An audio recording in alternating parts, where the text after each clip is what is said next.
잠언 29장 19절에서 21절 말씀입니다. 훈육과 지혜로운 삶의 원리라는 제목으로 오늘은 3절 말씀인데 19절부터 21절까지 19절은 제가, 20절은 여러분들이, 그리고 21절은 합독으로 그렇게 한번 읽어보실까요? 종은 말로만 하면 고치지 아니하나니 이는 그가 알고도 따르지 아니함이니라. 함께 여러분이 있습니다. 내가 말이 조급한 사람을 보느냐? 그보다 미련한 자에게 오히려 희망이 있느니라. 한 목소리로 종을 어렸을 때부터 곱게 양육하면 그가 나중에는 자식인 채 하리라. 아멘. 보통은 우리가 이제 성경 이 잠언 말씀을 한 절씩 묵상하곤 했습니다. 왜냐하면 잠언의 초반부에 있는 성경은 어떤 내용을 담은 단락으로 이렇게 성경이 좀 설교할 수 있고 또 함께 나눌 수 있는 그런 주제로 되어 있는데, 또 후반부로 오게 되면 한 절씩 한 절씩이 다 각기 다른 교훈으로, 그래서 이렇게 묶어서 어떤 문단으로 또 묶어서 말씀 나누기가 좀 힘이 들고 적절치가 않아요. 그런데 이제 요 19절부터 21절까지는 그래도 같은 주제로 묶을 수 있는 그런 단락으로 되어 있어서 함께 한 3절 정도를 오늘 아침에는 함께 나누기를 원합니다. 19절 말씀을 보면 한마디로 말하면 종은 말로만 가르쳐서는 변화되지 않는다는 것이죠. 오늘 19절 말씀 우리가 읽었는데 이것을 세 번역으로 읽어보면 이렇습니다. 말만으로는 종을 제대로 가르칠 수 없으니 다 알아들으면서도 따르지 않기 때문이다. 종은 말만으로 종을 길들일 수 없다. 다 알아들으면서도 따르지 않는다. 공동번역, 세 번역은 조금 이해하기가 쉽도록 현대어로 이렇게 번역이 되어 있죠. 이 첫 번째 교훈을 이렇게 보면서 사실은 우리가 하나님의 종인데 우리의 모습이 이렇다 하는 생각을 좀 해봤어요. 종들은 이렇게 좋은 말로 하고 이렇게 해도 보는 데서는 하는 척하고, 그리고 주인이 보지 않는 데서는 그저 딴청을 부리고 또 게으름도 부리고 또 엉뚱한 짓들 하고 있고 그러죠. 제가 군대에 갔을 때 이제 병사들을 데리고 가서 이제 뭐 늘 일할 거리가 많아요. 그 부대에도 먹고 훈련도 해야 되지만 또 뭐 그 건물 보수한다든지 길을 고친다든지 장마가 지면은 또 뭐 무너진 데를 고친다든지, 심지어는 이제 이렇게 겨울이 지나고 이제 봄이 오면 산에 그냥 우리가 지나갈 때 그냥 산인 것처럼 보이지만 산에 가보면 다 또 이렇게 진지가 구축돼 있어요. 우리나라 산 하에 그렇게 다 진지들이 구축돼 있는데 그 진지 그렇게 흙을 파놓은 거죠. 그래서 이제 거기 도랑이 이렇게 길게 연결되어 있거든요. 근데 뭐 봄이 되면 그게 다 무너져 내리고 그 진지 보수 작업도 해야 되고 하여튼 할 일이 많아요. 근데 이제 병사들 데려가서 이런 것 좀 하도록 작업 지시를 해놓고 어디 좀 다른 또 볼 일이 잠깐 갔다 오면 보는 데서는 뭐 열심히 하다가 일단 지휘관이 없어지면 그 다음에 이제 그냥 농땡이 부리면서 자기들끼리 장난치고 앉아서 그저 이야기하고 뭐 이러다가 또 멀리서 이제 자동차가 오면 아유 중대장님 오시나 보다 이래가지고 또 뭐 일하는 척하고 이러죠. 근데 가보면 뭐 일한 흔적이 그렇게 많지 않아요. 이 길게 산 전체를 둘러서 이렇게 호가 파져 있는데 그 호를 다 하루 종일 해가지고 빨리 진지 보수 작업을 마치고 무너진 데 흘러내린 데 이런 걸 해야 되는데 얼마 안 하고 그냥 놀고 앉아 있는 거죠. 이 종들의 모습이잖아요. 저는 이제 이 말씀을 이렇게 보면서 우리가 어떤 종의 자세로 신앙생활을 해야 되는지 이걸 이제 가르쳐 주시는 말씀이에요. 여러분, 하나님 우리에게 얼마나 매일같이 성경을 읽고 또 설교를 듣고 또 요즘은 뭐 얼마나 쉽게 많은 목사님들의 설교를 또 접할 수 있도록 유튜브만 열면 말씀의 홍수 시대잖아요. 그렇게 많이 들으면서도 뭘 하지 않아요? 순종하지 않아요. 그 말씀을 따라 살지 않아요. 듣기는 잘 듣는데 하나님 우리에게 좋은 말로 이렇게 하시죠. 그런데 이제 성경을 보면 그냥 말로만 해서는 안 되기 때문에 하나님께서도 우리를 아들로 또는 종으로 받으시기 때문에 어떻게 하셔요? 징계도 하시고 때로는 엄하게 우리를 다루어 가시죠. 저도 이 말씀을 이렇게 보면서 하나님께서 저를 하나님의 말씀의 종으로 부르신 후에 아주 하나님께서 때로는 힘들게 때로는 어려운 길로 이렇게 돌아가도록 훈련을 하시는데 그게 참 불만스러웠어요. 아니 다른 사람들은 그냥 내비두면서 왜 나한테만 이렇게 민감하게 하실까? 이런 주님은 나만 미워하는 거 아닐까? 이런 좀 불편스러운 마음이 있었는데 이 말씀을 묵상하면서 내가 종인데 말로만 해도 듣는 종, 이 말로만 해서는 고치지 아니하는 종이 있으니까 이제 이런 지혜의 말씀이 주어진 거잖아요. 여러분들이 종이시잖아요. 하나님의 종. 근데 우리를 종이라고 부르지 않고 너를 자녀라고 불러주겠다. 이렇게까지 대우해 주시는데 그렇게 말씀을 듣고 읽고 또 이렇게 배우고 그래도 우리 삶의 변화가 일어나지 않는 거 보면 우리가 이 고집스러운 종에 해당된다. 그런 생각을 해봤습니다. 여러분 이 말씀 한번 읽어볼까요? 제가 한번 읽습니다. 아이의 마음에는 미련한 것이 얽혔으나 징계하는 채찍이 그것을 멀리 쫓아내리라. 그러니까 자녀일지라도 그냥 말로만 하지 않고 사실은 정말 사랑하면 따끔하게 회초리를 들고 그래서 그의 그 어리석은 미련함을 쫓아내고 벗겨주고 정말 지혜의 사람으로 순종의 사람으로 이렇게 세워가는 모습을 여기 보이잖아요. 우리를 종으로 하나님께서 불러주시고 과분하게도 내가 너를 더 이상 종이라고 하지 않고 아들, 딸로서 이렇게 받아주신다 하는 이 말씀을 우리가 가지고 있는 하나님의 자녀들이 되었는데도 순종이라는 이 단어에 대해서 참 우리가 멀다.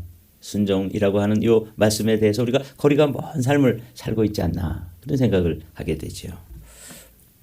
주님은 사랑하는 자를 징계하십니다. 이 징계라는 말은 심판하고 다르다 그랬죠. 따끔하게 주님께서 징계를 하시는데 이 심판은 그 자체가 끝이에요. 그런데 이 징계는 뭐가 남아있냐면 하나님께서 엄격하게 징계하고 또 때로는 매를 드시고 이렇게 다루시지만 이 징계에는 뭐가 있냐면 아직 끝은 아니다. 그 말이에요. 기회가 있는 것이죠. 어머니 아버지가 우리를 회초리를 들으실 때 그건 심판이 아니라 뭐예요? 징계예요. 그렇게 따끔하게 회초리를 들으시고 때리신 후에 새 사람 되고 제대로 지혜의 사람이 되어서 살도록 하기 위해서 아프시지만 가슴 아프시죠. 그러니까 맞는 우리도 아프지만 때리는 어머니 아버지도 사실 아프시다고요. 그렇죠? 모든 징계가 당시에는 즐거워 보이지 않고 슬퍼 보이나. 그렇죠? 후에 그로 말미암아 연단받은 자들에게는 의의 평강한 열매를 맺느니라. 바르게 그리고 하나님으로부터 오는 샬롬을 경험할 수 있는 것이죠. 이게 하나님이 자녀들을 다루시고 또 종들을 다루시는 방법이에요.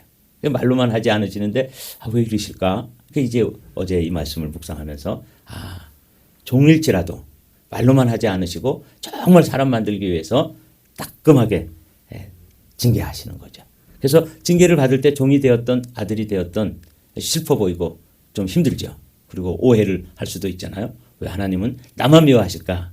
이런 오해를 저처럼 할 수도 있는데 돌아보면 결국은 우리가 이제 그걸로 잘 연단, 훈련이 되어가지고 정말 성숙한 사람으로 그리고 의로운 열매를 맺는 그런 사람들로 만들어 가시기 위해서 주님은 끊임없이 우리를 징계하신다.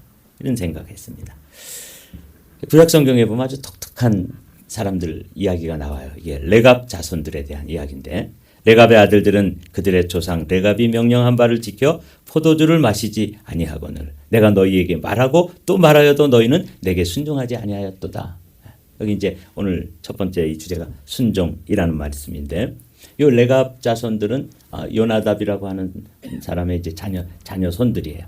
근데 이 사람들에게 포도주를 마시지 말고 너희들 삶의 절제를 하며 살아라. 이렇게 이제 부모님들이 그런 교훈을 주셨는데 자손 대대로 이걸 잘 지켜가면서 이들은 순종을 했다는 거죠. 그래서 좋은 포도주로 이렇게 먹이려고 그러고 마시라고 이렇게 말을 해도 우리는 조상 때부터 우리 가문의 어르신들이 이거 마시지 말라고 말씀하셔서 우리는 마시지 않습니다. 이 자기 자신을 지켜가는 거예요. 그러나 일반 그 이스라엘 사람들 같은 하나님의 자녀들인데도 내가 너희에게 말하고 또 말하여도 너희는 내게 순종하지 아니하였도다.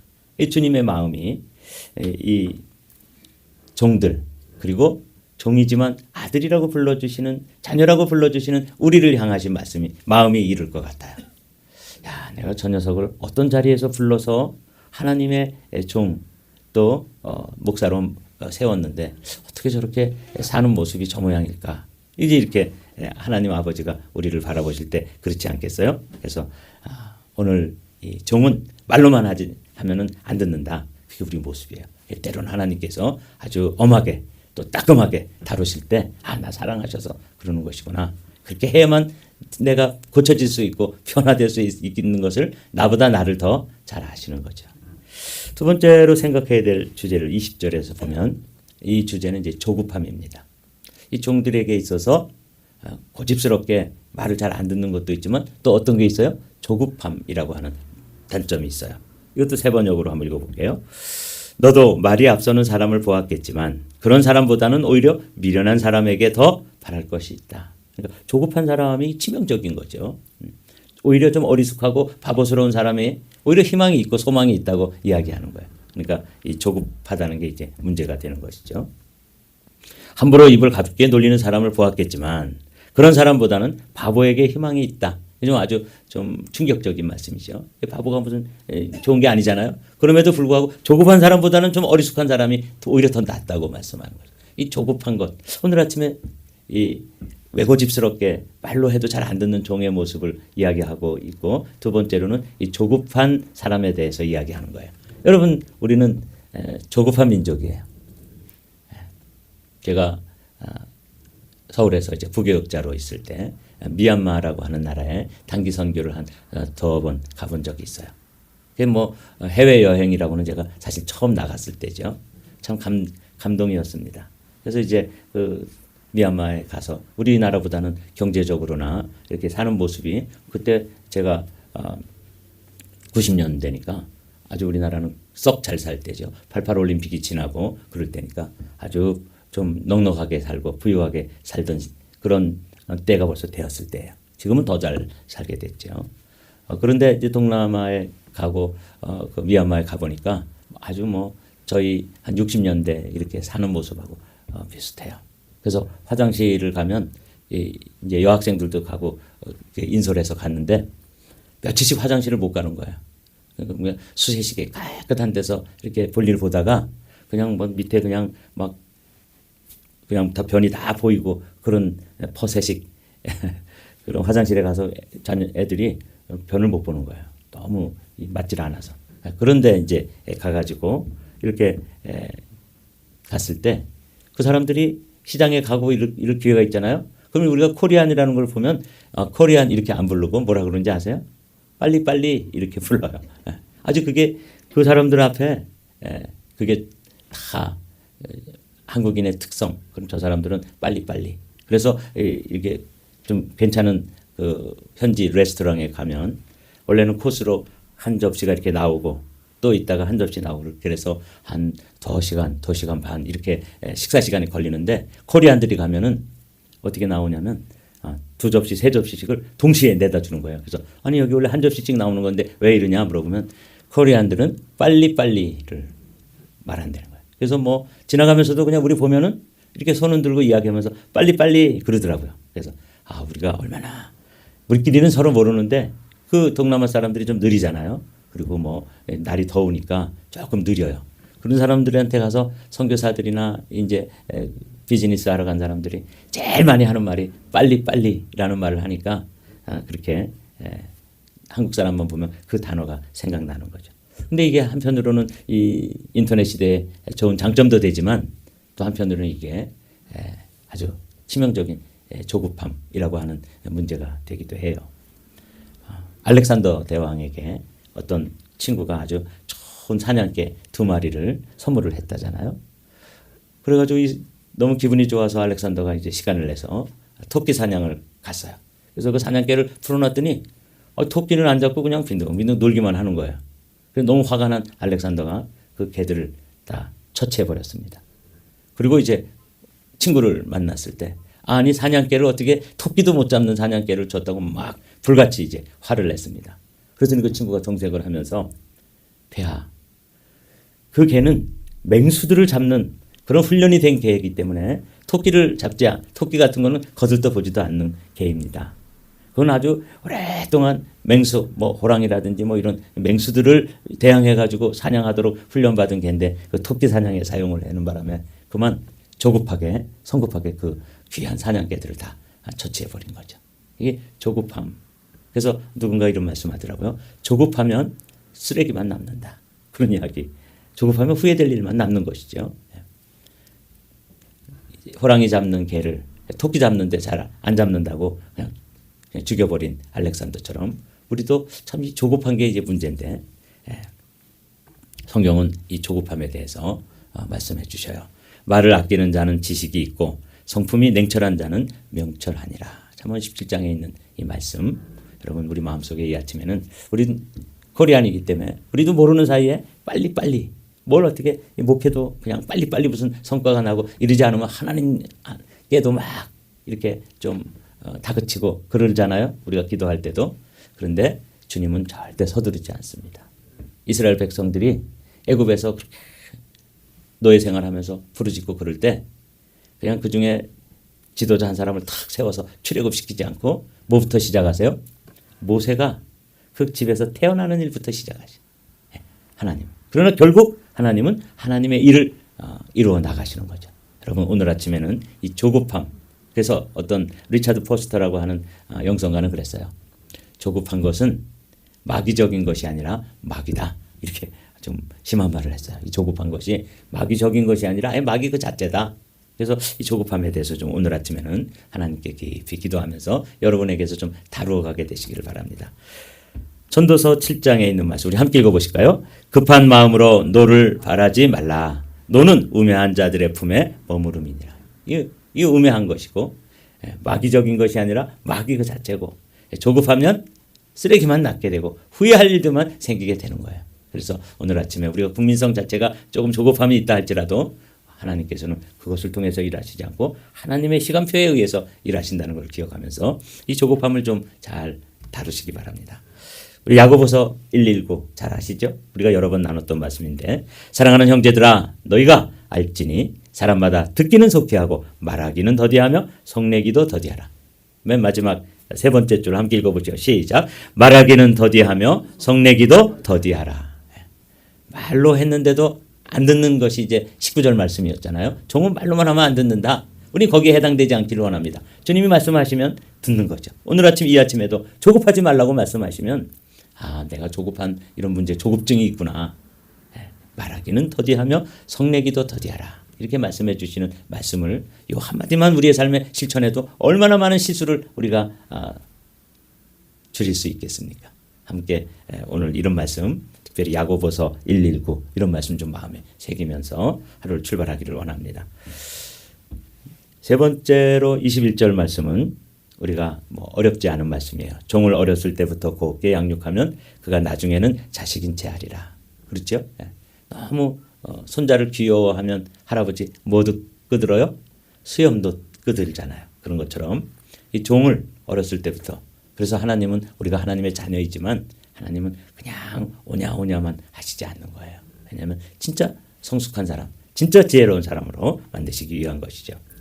매를 아끼는 자는 그의 자식을 미워함이라. 자식을 사랑하는 자는 근실히 징계하느니라. 여기서도 징계라는 단어가 나오죠. 주님은 이런 원칙에 의해서 사실은 목회자인 저를 다루고 계셨습니다. 지금도 다루고 계시고 앞으로도 그렇게 다루어 주시겠죠. 그래서 맨 처음에는 좀 불편스러운 마음. 하나님 왜 나만 가지고 이러시는가? 왜 나만 미워하시는 것처럼 이렇게 하실까? 이런 게 저의 오래된 불만인데 우리가 함께 이런 말씀을 통해서 하나님 왜 이렇게 우리를 근실히 징계하시는지 사랑하기 때문에 그러는 거죠. 오히려 잘못하는데도 그냥 내버려 두는 건 오히려 그 자식을 망하게 하는 것이고 그 자식을 잘못되게 하는 거니까 그 자식을 미워하는 거나 마찬가지다 하는 이 말씀 마음에 기억하십시오. 또 아비들아 자녀를 노엽게 하지 말고 오직 주의 교훈과 훈계로 양육하라. 그래서 하나님의 말씀 이 말씀으로 부지런히 자녀들을 양육해야 하는 것이죠. 히브리서 12장에 있는 말씀도 우리가 익히 잘 아는 말씀인데 한 목소리로 읽고 이제 마치도록 하겠습니다. 주께서 그 사랑하시는 자를 징계하시고 그의 받으시는 아들마다 채찍질 하심이라 하였으니. 그렇습니다. 이제 이 말씀대로 주님은 정말 주님께서 사랑하시고 아끼는 자녀들 그런 종들에 대해서 주님은 어떻게 하셔요? 잘못하는 건 잘못한다고 말씀하시는 거죠. 아닌 것은 아니라고 말씀해 주시죠. 우리도 아버지의 마음을 본받아서 자녀들도 그리고 우리 자신에게도 이런 말씀을 적용해야 하는 것이죠. 오늘 19절부터 21절 말씀이 그것을 말씀하고 있습니다. 종은 말로만 되지 않는다. 또 조급한 것 이거 가지고는 오히려 좀 어리숙하고 바보스러운 사람에게 희망이 있을 정도로 조급한 거는 하나님의 일을 이루어내지 못한다. 그리고 우리가 어렸을 때부터 하나님께서 그렇게 엄격하게 말씀하시고 우리를 다루어 가는 것은 진짜 사랑하기 때문이다. 오늘 이 말씀 우리 마음에 새기고 기도하면서 여러분 안에 있는 성품들을 들춰내고 또 교정해 가시기를 주님의 이름으로 축복합니다.